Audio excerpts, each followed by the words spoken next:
Em nome do Pai, do Filho e do Espírito Santo. Amém. Rainha do céu, alegrai-vos, aleluia, pois o Senhor que merecestes trazer em vosso seio, aleluia, ressuscitou como disse, aleluia, rogai a Deus por nós, aleluia. Alegrai-vos e exultai, ó Virgem Maria, aleluia, porque o Senhor ressuscitou verdadeiramente, aleluia. Oremos, ó Deus, que na gloriosa ressurreição do vosso Filho restituístes alegria ao mundo inteiro. Pela intercessão da Virgem Maria, concedei-nos gozar a alegria da vida eterna por Cristo nosso Senhor. Amém. Caríssimo irmão e irmã, hoje meditamos a liturgia da quarta-feira da 7ª semana da Páscoa. E o Evangelho de São João nos diz: naquele tempo, Jesus ergueu os olhos ao céu e rezou, dizendo: Pai Santo, guarda-os em teu nome, o nome que me deste, para que eles sejam um, assim como nós somos um. Quando eu estava com eles, guardava-os em teu nome, o nome que me deste.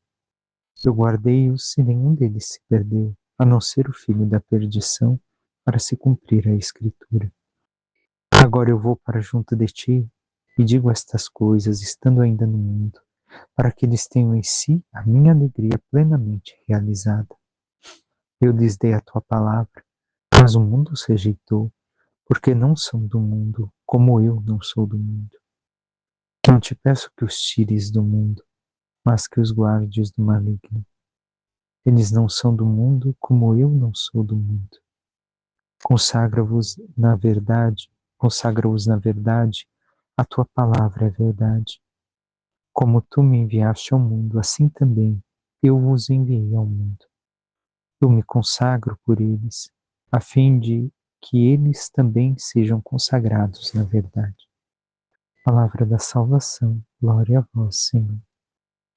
Caríssimo irmão e irmã, haveria muito que meditar, muito material teológico, assim, não em questão de teologia, mas para a nossa vida, neste texto que São João nos diz. Mas vamos a alguns pontos para o nosso dia. Primeira coisa, Jesus pede que o Pai guarde-os na sua autoridade. O seu nome é autoridade. Quem sabe o nome de alguém na Bíblia tem autoridade sobre este alguém. Então guarda-os na tua autoridade para que sejam um contigo. Para que sejam um como o Filho e o Pai são um. É isso que Jesus pede. E a autoridade, o que nos lembra? Quem está debaixo da autoridade realiza aquilo que a autoridade lhe pede. Primeiro aspecto. Depois, Jesus já fala como quem está indo para a eternidade. Jesus os guardava no nome do Pai e também nenhum deles se perdeu, a não ser o filho da perdição. Todos aqueles que viveram na autoridade de Jesus, viveram segundo os ensinamentos, porque Jesus, estando ao lado, lhes ensinava como viver, era inspiração de vida, como também deve ser para nós. Aqueles que assim viveram não se perderam, só o filho da perdição. Nós temos nos esforçado em viver naquilo que Jesus nos pede. Depois segue o texto. Jesus diz que está indo para o Pai e que a alegria dele esteja nos apóstolos, nos discípulos, e esta alegria seja plenamente realizada. Qual é a alegria? A alegria que vem de Deus, porque Deus é a própria alegria, é a fonte da felicidade. E ainda diz Jesus: eu lhes dei tua palavra, mas o mundo os rejeitou porque não são do mundo. Então, a palavra de Deus, que é o próprio Jesus, é rejeitada pelo mundo. Jesus, aqui ao falar, está falando em certo aspecto também de si, porque ele é a palavra por excelência do Pai. Então o mundo rejeita Jesus. Assim também os discípulos serão rejeitados, porque não pertencem ao mundo, não vivem a mentalidade do mundo.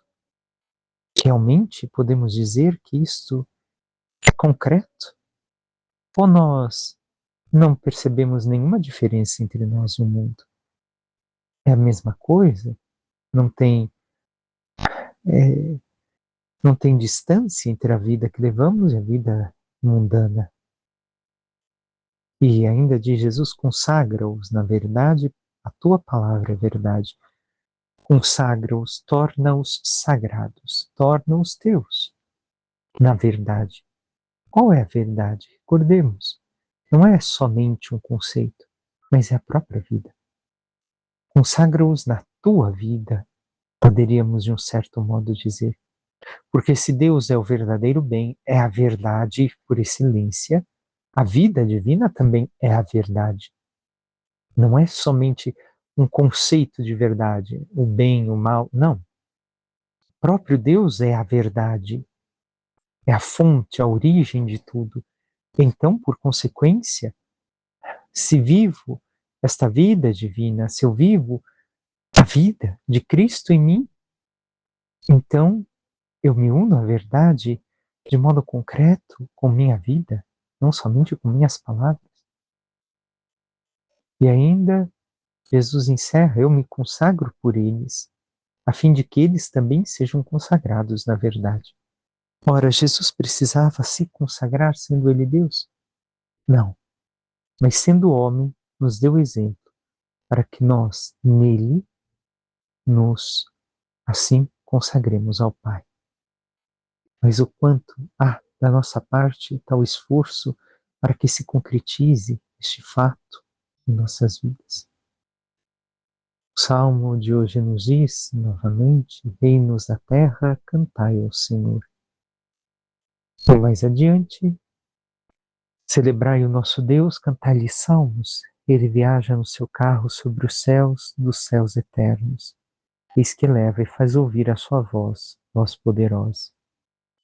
Então devemos de cantar salmos, celebrar a Deus, para que sua voz seja ouvida, não somente como o som que sai da boca de Deus, mas pela nossa própria vida, que ressoa a voz de Deus.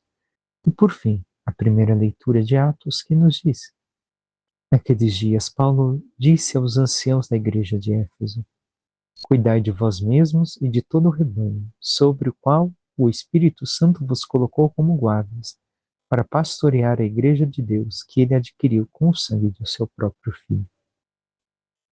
Ora, tenhamos claro que São Paulo está falando aos anciãos, aos presbíteros da igreja de Éfeso, que devem de cuidar de si e do rebanho, como guardas, não como outra coisa, senão guardas, aqueles que vigiam, que vivem, mas também inspiram os demais a viver. Eu sei, depois que eu for embora, aparecerão entre vós lobos ferozes, que não pouparão o rebanho.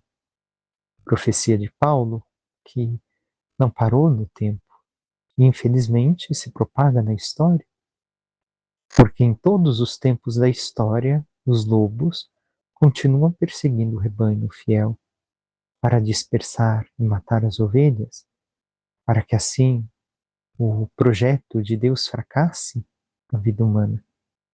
Porém, o Senhor não permitirá.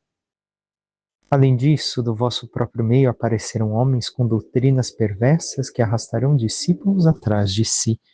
Ora, aquilo que vemos em nossos tempos não é de hoje, não é de agora. Já está na época apostólica. Recordemos, as heresias começam dentro da própria igreja, já na época dos apóstolos. Não muito tempo depois da morte de nosso Senhor. Pouco tempo depois da igreja se propagar pelo mundo então conhecido, já iniciam certos problemas e doutrinas perversas, ou seja, as avessas, contrárias, que arrastaram diversas almas atrás de si, estes homens. Por isso, estáis sempre atentos, lembrai-vos que durante 3 anos, dia e noite, com lágrimas, não parei de exortar a cada um em particular. Agora entrego-vos a Deus e a mensagem de sua graça, que tem poder para edificar e dar herança a todos os que foram santificados. Não cobicei prata, ouro ou vestes de ninguém. Vós bem sabeis que estas minhas mãos providenciaram o que era necessário para mim e para os que estavam comigo.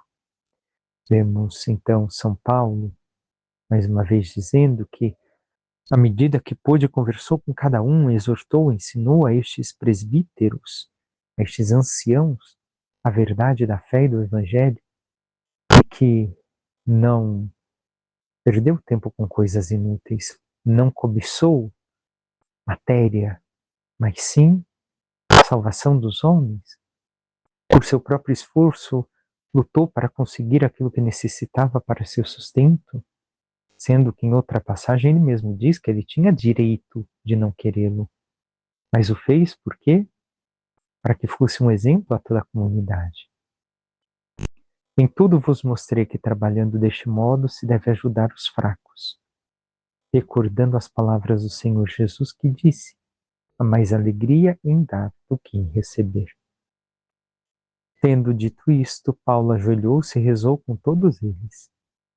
Então, São Paulo mostrou a eles com humildade tudo o que deveriam de fazer e tudo o que havia vivido como modelo para também estas ovelhas.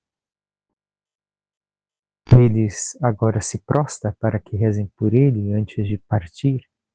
Todos depois prorromperam em grande pranto e, lançando-se ao pescoço de Paulo, beijavam, aflitos, sobretudo por lhes haver ele dito que não tornariam a ver-lhe o rosto, e acompanharam até o navio. E vemos que esta é despedida de São Paulo, onde muitos choram. Ora, se vermos Paulo, era duro se olharmos certas palavras, mas por si mesmo, não.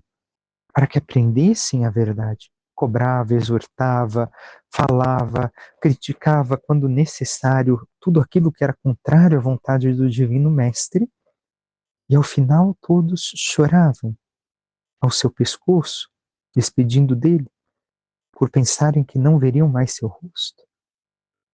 Então, mesmo em meio à perseguição, contraposição e tantas dificuldades, Paulo se manteve fiel ao Senhor e exortou os demais a fazê-lo.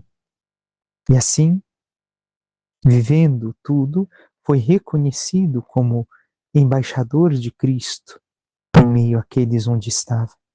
E não tomou nada para si, nem ouro, nem prata, nem prestígio, nada.